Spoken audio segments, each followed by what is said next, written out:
బండ్ల గణేష్ గారిని పిలిచే టైం వచ్చేసింది. చాలా రోజుల తర్వాత ఒక మూవీ ఈవెంట్లో ఒక సెన్సేషనల్ స్పీచ్ ఇవ్వడానికి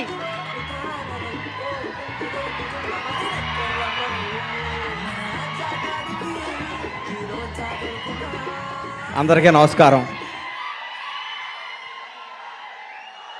ఒక 7-8 సంవత్సరాల తర్వాత నాకు కిక్కినిచ్చిన సినిమా ఈ లిటిల్ హార్ట్స్. భగవంతుడు సాక్షిగా చెప్తున్నాను, లిటిల్ హార్ట్స్ సినిమా ముందు ఈ అబ్బాయి పోస్టర్ కూడా నేను ఇప్పుడు చూడలేదు.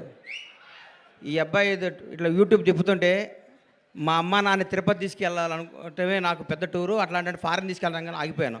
ఎందుకంటే నన్ను అమ్మ నాన్న లవ్ చేసేవాడంటే నాకు అంత ఇష్టం, అక్కడ ఆగిపోయాను. సినిమా ఇండస్ట్రీ కష్టాలు, కన్నీళ్ళు, బాధలు అన్నీ ప్రిపేర్ అయ్యి రావాలి.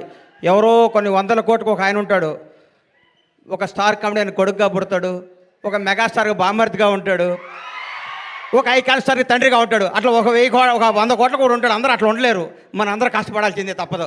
అట్లా ఎప్పుడు కాలు మీద కాలు వేసుకుంటాడు. ఆయన ఎవరికి అందుబాటులో ఉండడు, ఆయన ఎవరు అనుకుని ఆయన అందుబాటులోకి వెళ్తారు. అది జీవితం అంటే. అంత మహర్జాతకు నా జీవితంలో నేను చూడలేదు, ఇక చూడను కూడా. అంత అట్లా ఆయన జీవితాన్ని అంత అద్భుతంగా ప్లాన్ చేసుకుని అల్లు అరవింద్ గారు ఇక్కడ రావటం, విజయ్ దేవరకొండ. విజయ్ గురించి ఒక మాట చెప్పాలి. వీళ్ళ ఫాదరు నేను రూమ్మేట్స్మి. ఒక 3 రోజులు మిస్ అయ్యాడు. ఏంది గోవర్ధన్ అన్న రాలేదు అన్న, నా కొడుకు పుట్టాడు అన్నాడు. అది హీరో పుట్టాడా అన్న, మీ నాన్న అడుగు చెక్ చేసుకో అన్నాను లేదా. విజయ్ అన్నాడా? అది గుర్తుపెట్టు. నా జీవితంతో నేను ఏదైనా అంటే అవుద్ది, నా గబక్కన అట్లా వస్తుంది. నేను అంత ఎమోషనల్ పర్సన్ని. ఈ లిటిల్ హార్ట్స్ గురించి మాట్లాడతా. సరే, ఓజీ గురించి చెప్తాను ఒక నిమిషం. ఈ భారతదేశంలో ఉన్న కొంత కోట్ల మంది అభిమానులు, నేను ఒక అభిమాని. తిరుపతి దేవుడికి రోజుకు 1,00,000 మంది భక్తులు వచ్చి వెళ్తూ ఉంటారు. ఆ 1,00,000 మంది భక్తుల్లో కూడా నేను ఒక్కడిని. నేను ఒక్కడనే భక్తుడిని కాదు, నాలాంటి కోట్ల మంది భక్తులు నేను ఒకడిని. మీలాగా నేను పూజిస్తాను, మీలాగా నేను ప్రేమిస్తాను. నేను మీలో ఒకడిని. మీకంటే నాకు ఎక్కువ క్వాలిఫికేషన్ లేదు. ఓజీ బ్లాక్ బాస్టర్ అవ్వాలని మీతో పాటు నేను కోరుకుంటున్నాను. అది తప్పకుండా బ్లాక్ బాస్టర్ అవుద్ది. అంతే. Thank you. ఈ సినిమా గురించి మాట్లాడతాను. చిన్న సినిమా చచ్చిపోయింది, మా ప్రస్థానంలో అంత్యక్రియలు చేద్దాం అనుకుంటున్న తెలుగు ఇండస్ట్రీలో కథతో తీస్తే సినిమా హిట్ అవుద్ది, బడ్జెట్తో కాదు నిరూపించింది లిటిల్ హార్ట్స్. 2.5 కోట్లతో సినిమా తీశారంటారు. ఇప్పుడే నితిన్నాను మన సాయిని అడిగాను, ఎంత బడ్జెట్ ఎల్గాట్ చేశారని. 2.5 కోట్లు అన్నారు. ఒక పెద్ద సినిమా షెడ్యూల్ వేసుకొని 3 రోజులు షూటింగ్ క్యాన్సిల్ అయితే 2.5 కోట్లు అవుతున్నాయి. ఈ రోజుల్లో 2.5 కోట్లతో 50 కోట్లు కలెక్ట్ చేసే సినిమా తీశారంటే hats off to Little Hearts team. మిమ్మల్ని చూసుకొని పెద్ద పెద్ద దర్శకులు, నిర్మాతలు ఇంగ్లీష్ నాటాడు సిగ్గుతో తలంచుకోవాల్సిన రోజు తీసుకొచ్చారు మీరు ఇండస్ట్రీకి. నిజంగా ఇక సినిమా చూడండి, చిన్న సినిమా చూడండి. పెద్ద హీరో 500 కోట్ల బడ్జెట్ ఉంటుంది తీస్తారన్న రోజుల్లో 2.5 కోట్లతో యావత్ తెలుగు ఇండస్ట్రీ, తెలుగు సినిమా, తెలుగు ప్రజలందరినీ థియేటర్కి పరిగెత్తించారు. నేను సినిమా థియేటర్కి వెళ్ళి దాదాపు 5-6 సంవత్సరాల నుంచి నేను ఒక థియేటర్ ఎగ్జిబిటర్గా, నా థియేటర్ కూడా నేను సినిమాకి వెళ్ళలేదు. ఈ మధ్య నాకు ఫస్ట్ డే సినిమా చూడాలనిపించింది, మిరాయి సినిమా. ఆ రోజు వెళ్ళాను. ఈ సినిమాను లవ్ చేశాను. ఇవాళే ఈ సినిమాకి ఫంక్షన్ రావాలని ఫిక్స్ అయ్యి వంశీని అడిగాను, వంశీ కొద్దిగా టికెట్ చెప్పా సినిమాకి వెళ్తానని. మా థియేటర్లో ఆడుతుంది, నాకు కుదరలేదమ్మా, క్షమించు. సినిమా చూస్తే దీని అమ్మ ఇది కదా సినిమా అంటే, ఇట్లా ఉండాలి కదా సినిమా అంటే. ఇది వాస్తవం, సినిమా కాదు. మా నాన్నకి నాకు జరిగిన స్టోరీ ఇదంతా. మా నాన్నకి ఇటు చెప్పిన కంటే ఎక్కువ అబద్ధాలు చెప్పేవాడిని, నేను అన్ని అబద్ధాలు చెప్పేవాడిని. షాద్ నగర్లో ట్రైన్ ఎక్కి, కాచిగూడలో ట్రైన్ దిగి, దీపక్ థియేటర్లో సినిమా చూసి, మళ్ళీ ట్రైన్ ఎక్కి షాద్ నగర్ పోయి స్కూల్కి వెళ్ళి వచ్చాను అబద్ధం చెప్పేవాడిని. అక్కడి నుంచి స్టార్ట్ అయిన మా జీవితం వాస్తవానికి దగ్గరగా ప్రతి తండ్రి కొడుకున్న కెమిస్ట్రీ అద్భుతంగా తెరకెక్కించిన ఈ సినిమాని. ఇట్లాంటి సినిమాలు సంవత్సరానికి 12 సినిమాలు వస్తే ఇండస్ట్రీ 100 ఏళ్ళు చల్లగా ఉంటుందండి. 1000 కోట్ల సినిమాలు వద్దు, 500 కోట్ల సినిమాలు వద్దు, జనాన్ని థియేటర్కి వచ్చే సినిమాని. ఈ సినిమా తీయటం కాదండి, ఈ సినిమా వజ్రం ఎక్కడో ఉంటుంది, వజ్రాన్ని వెతికి బయటికి తీసుకొచ్చారు. చూడండి, వాళ్ళు ఒప్పుకోవాలి. వంశీని, బన్నీని ఈ సినిమా తీసుకొచ్చి, ఈ సినిమా మీద నమ్మకం పెట్టుకొని, ఈ సినిమాకు ఒక 2 కోట్లు, 1.5 ఖర్చు పెట్టి జనాల దగ్గర తీసుకెళ్ళి వాళ్ళు నిజంగా నిర్మాతని ఎంత అభినందించాలో, బన్నీ నిన్ను, వాసు నిన్ను, నంది మీ ఇద్దరిని అంత అభినందించాలి. మామూలు విషయం కాదు. మీరు ఎంత కష్టపడ్డ పేరు అరవింద్ గారి సినిమా అంటున్నారు, అది ఆయన అదృష్టం, మీ బ్యాడ్ లక్. నేనేం చెప్పలేను. అమ్మ ఇది ఎవడేం చెప్తాడు చెప్పు. ఆయన ఏమీ చేయరు, లాస్ట్ మినిట్లో వస్తారు, అంటారు, పేరు కొట్టేస్తాడు. ఆయన జాతకం అట్లాంటిది, మనం ఏం చేయాలి దానికి. దాని అది ఇట్లాంటి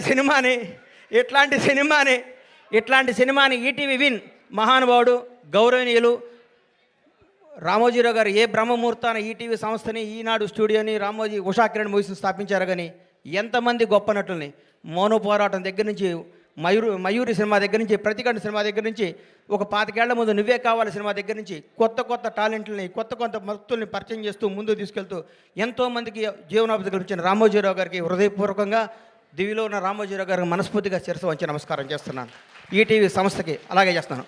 కొత్త కాళ్ళని ఎంకరేజ్ చేస్తూ కొత్త క్రీమ్ని బయటికి లాగి అందరు టీం అంతా చేసినాక లాస్ట్ మినిట్లో వచ్చి నవ్వుతూ అని అరవింద్ గారికి కూడా ఈ సందర్భంగా కృతజ్ఞత తెలియజేస్తున్నాను.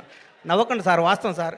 మీ షర్టు నలగదు, మీ మనసు నలగదు, మీ హెయిర్ స్టైల్ మాలదు, మీరు మాత్రం డబ్బు సంపాదిస్తుంటారు. అది మీ అదృష్టం, దానికి ఎవడం చేయలేడు.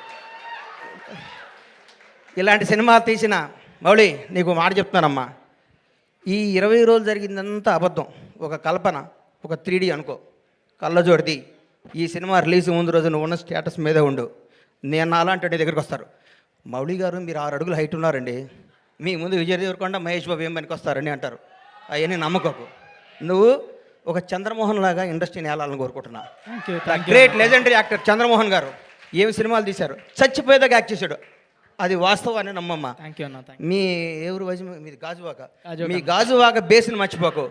ఈ ఫిలిం నగరు, ఈ సినిమా, ఈ ట్వీట్లు, ఈ ఫోటోలు, ఈ పొగడ్తలు, ఇదంతా అబద్ధం. ఇంటికి వెళ్ళావని వాస్తవానికి వెళ్ళిపో. నేను రోజు ఇంటికి వెళ్ళి నా షాద్నగర్ కోళ్ళ ఫారం గుర్తించుకుంటా, లేకపోతే వీళ్ళు మన బతకనేరు. ఇక్కడ ఈ మాఫియా మన బతకనేదు. ఈ మాఫియాకి దూరంగా ఉండాలంటే మనం బేస్ మీద ఉండాలి. తప్పకుండా ఎవడు బాగుంటే అబ్బబ్బబ్బబ్బబ్బ ఎంత పొడుగుందా ఆయన ఇది అంటారు. నువ్వు నమ్మకో. నేను 5 అడుగుల హైటే ఉన్నాను, నేను మంచి నటుణ్ణి, నేను చంద్రమోహన్ లాగా ఉండాలి అనుకో. ఒకటి గుర్తుపెట్టుకో, నాకు ఒకటి గుర్తు బాగా. మెగాస్టార్ చిరంజీవి గారికి 1 ఇయర్ గ్యాప్ వచ్చింది. శ్రీకాంత్ అనే సినిమా పెళ్లి సంత తీసాడు అరవింద్ గారు, ఇండస్ట్రీ ఇటు కొట్టారు. అబ్బా శ్రీకాంత్ అన్న అయిపోయాడు, ఇక అది ఇది అన్నారు. ఒక స్టార్ను మనం ఏం చేయలేం, ఎవరో ఒక 100 కోట్లకు మెగాస్టార్ పుడతాడు. అట్లాంటి టచ్లో నువ్వు స్టారుగా, నువ్వు మంచి నటుడివి, నువ్వు మంచి నటుడిగా ఉండాలని మనస్ఫూర్తిగా కోరుకుంటున్నాను. నేను విష్ చేస్తున్నాను, నేను ఆశీర్వదిస్తున్నాను, నేను హెచ్చరిస్తున్నాను. ఈ పొగడతలో నమ్మకో. రౌడీ షర్ట్ ఇచ్చాడు, మహేష్ బాబు ట్వీట్ వేసాడు, బండ్లా గణేష్ అయ్యేసాడు, ఇవన్నీ అబద్ధాలు. ఇది నిన్ను బ్లెస్ చేయడానికి, నీకు విషయం చెప్పడానికి చేస్తారు. ఇది ఈరోజే, ఇంకో ఫ్రైడే ఇంకో మోడీ వస్తాడు, ఇంకో ఫ్రైడే ఇంకొకడు వస్తాడు. ప్రతిదానికి ప్రిపేర్ అయ్యిండు. ఎప్పుడు జాగ్రత్తగా ఉండు. దయచేసి దురలవాట్లు చేసుకోకు, దురలవాట్లు చేసుకోకు. ఎవరిని నమ్మకు, నమ్మినట్టు ఉండు, వాస్తవంగా బతుకు, అద్భుతంగా కథలు చేసుకో, నటుడిగా పేరు తెచ్చుకో. మీ అమ్మ నాన్న తలెత్తుకుని తిరిగే విధంగా, నీ బంధువులందరూ మౌళి మా ఫ్రెండ్ అని చెప్పుకునే విధంగా, ఇండస్ట్రీ అంతా నిన్ను చూసి ఆనందపడే విధంగా మనస్ఫూర్తిగా ఉండాలని కోరుకుంటూ, నన్ను ఈ ఫంక్షన్ తీసుకురావడానికి కారణమైన మిత్రుడు బన్నీవాసు, వంశీ నందిపాటికి, ఈటీవీ వినివారందరికీ కృతజ్ఞతలు తెలియజేసుకుంటూ, ఇలాంటి సినిమాలు మీరు ఆశీర్వదించాలి, థియేటర్కి రావాలి, చిన్న సినిమాలు బతకాలి, చిన్న సినిమాలు బ్లాక్ బాస్టర్ కొట్టాలి. ఒక సినిమా 2 రోజులు షెడ్యూల్ వేస్ట్, ఒక సినిమాది సూపర్ హిట్ కొట్టిన సినిమా చూసి మనందరూ గర్వపడాలని కోరుకుంటూ సెలవు తీసుకుంటాను. థ్యాంక్ యూ అన్న ఒక్క నిమిషం. హిట్ కొట్టిన తర్వాత షర్ట్ మారుతుంది, ప్యాంటు మారుతుంది, కానీ లోపల మౌలి అలాగే ఉంటాడు అన్న. అదే మారదు. Thank you. వాస్తవానికి దగ్గరగా ఉండే ప్రతిరోజు అల్లు అర్జున్తో నేను సినిమా తీసా. సాయంత్రం పడుకునే ముందు అనుకుంటాం, ఈ ప్రపంచంలో ఈ బన్నీకి నేను తప్ప ఎవడో క్లోజ్ కాదుకుంటాం. అల్లి మనకి సన్ రైజ్కి మళ్ళీ మారిపోతుంది పరిస్థితి. ఆ రోజు ఫ్రెష్గా చూస్తాడు. అల్లు అర్జున్లా బతుకు, టాలెంటే నమ్ము, టాలెంట్నే ఎంకరేజ్ చేయి. ఇక్కడ ఎవడో రిలేషన్ కాదు, నీ టాలెంటే నీ బంధువు, నీ టాలెంటే నీ success. All the best. Thank you. Oh, that is Bandla Ganesh గారు ఫర్ యూ ఆల్.